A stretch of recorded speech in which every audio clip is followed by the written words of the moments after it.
by the time we finally hit the brakes, we had spent $500,000. And guess how much we sold? Hi, my name's Devin. Today I own several multi-million-dollar companies. We started with $5,000 in a credit card. I don't know the easy way. I only know the hard way.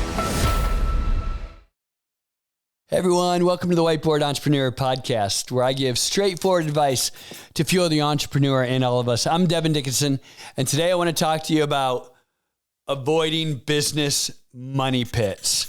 And as soon as I said that, you probably immediately, like, three things went off in your head of a money pit that you've had in one of your businesses. And I like to share this story because I think it's very common and many of you can relate. So I came up with this idea for this product, this company. It's kind of a product where it was some software that we were building, and it was super slick, and it was going to revolutionize this industry. I told a bunch of my friends about this idea, and they thought it was awesome. Like, everyone really, really loved it. And I had some people like, ooh, as soon as you have that, I'll be your first customer. And so we were very excited about it. So doing a bunch of work on it and put together a project plan, and I put together a budget. And that budget was about all in. It was like around $150,000. And the project plan was that it was going to be launched and done in 6 months and ready to go. So it was going to cost me $150,000. It was going to be launched and ready to go in 6 months. And I wrote together like basically an outline of what this product was going to look like, right? So it was basically a one sheet, and I wrote it up, boom, and it was good to go. And I gave it to the developers. And we started working on it, and it was super exciting. Every single week we'd meet, and they'd be like, oh, this is amazing. But it would be even more amazing if we added this other feature. Yeah, let's do that. And then we'd meet next week and be like, oh, I love it. But you know what? Let's undo that. And we need to do this, add this other feature. And then we met, like, we got all excited. And then we meet next week, and we're like, oh, you know what? Scrap this whole idea. Let's go back and restart over, but we're going to do it this way this time. So now fast forward 6 months later. Okay. 6 months later, guess what?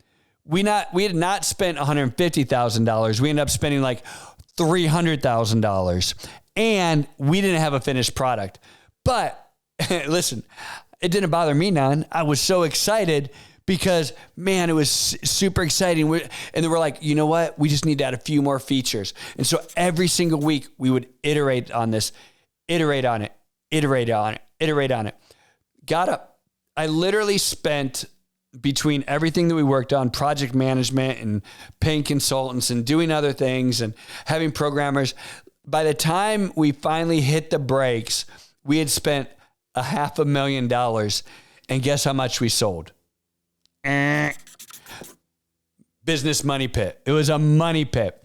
And you'll say, well, geez, Devin, yeah, but you're an entrepreneur. Sometimes you win, sometimes you lose. And I'm going to say, listen, I get it. I get it. Maybe it just wasn't that great of an idea. Maybe I should have done some things differently. But I'm going to tell you what would have saved me from having a business money pit. And it's 3 initials. M is in Mary, V is in Victor, P is in Paul. MVP. And no, I'm not talking about Kobe Bryant, LeBron James. I'm not talking about that type of MVP. MVP means minimum viable product. You see, after this happened, my chief of engineering sat me down and said, Devin, you've got to understand and get in your head MVP, minimum viable product. And I'm like, well, what do you mean? He's like, Devin, from the very beginning, we should have put together a scope of work which says this is the minimum viable product. This is all that we need, and we're going to complete step A, step B, and step C, and it's going to work. And we're going to build that. We're not going to spend another penny until that is built and launched. And no matter how many cool ideas you have along the way, while you're building step 1, 2, and 3, we're going to agree that no, we're just doing MVP for launch, minimum viable product for launch. And what that does is it means that you are going to stay within your budget.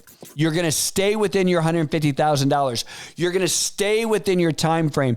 It's going to be clearly defined what the project is. And I'm like, yeah, but well then what if, we haven't clearly defined enough? He's like, well, then you didn't do your job and you shouldn't have even started MVP. And I'm like, whoa, hold on. He's like, yes, you have to have discipline at the very beginning around MVP. You have to spend a ton of time defining your scope of work and what that minimum viable product looks like. And you have to be religious around that, and you don't begin programming or development on your product until you are 100% confident that MVP in its MVP state is capable of making you money. And you don't even begin the project until you have that confidence. And then once you have that confidence and everybody signs off, and I say it's important that everybody signs off because it means I sign off because I'm the one paying the bill. It means my chief of engineering signs off because he's the one in charge of making sure it gets done. It means all of our consultants sign off because they know exactly what their job is. Nothing more, nothing less. It means that our developers sign up because they know what their job is, nothing more, nothing less. You're going to be paid to do this job, and when this job is complete, you get paid. And by the way, if I come up with another feature that absolutely must be added no matter what, somewhere along the lines of MVP, guess what? What do? We all look at it, we write it up, we scope of work it, we try not to do it because we want to do just MVP. But if for some reason this has to be added, we now all sign off on it and we all agree what it's going to cost, how long it's going to take to do it, and we sign off and we do it, and it's basically a change order, right, to the MVP offering, right? And so what this provides is discipline to keep you from having those money pits, to keep you from chasing, something, that pot of gold at the end of the rainbow that keeps moving because you keep moving it, because you keep changing what MVP is. And so it's funny because I've experienced this so often, and I know you have too, because my young son is an entrepreneur now too, and he's trying to start his own business, and he's like, Dad, I'm so frustrated. I feel like we should have launched in November, and here we are. It's April, May, and we still haven't launched. And I said, oh, you don't understand MVP. And I had to explain to him minimum viable product. And you could just see him go, duh.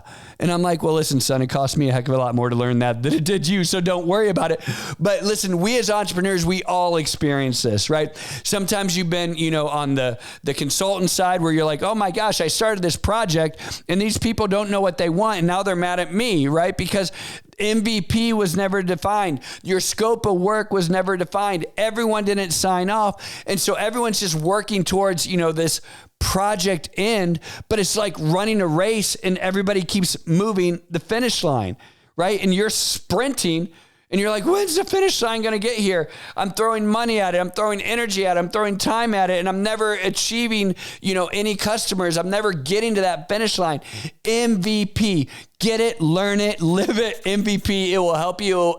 I know that this will help. I'm Devin. This is Whiteboard Entrepreneur.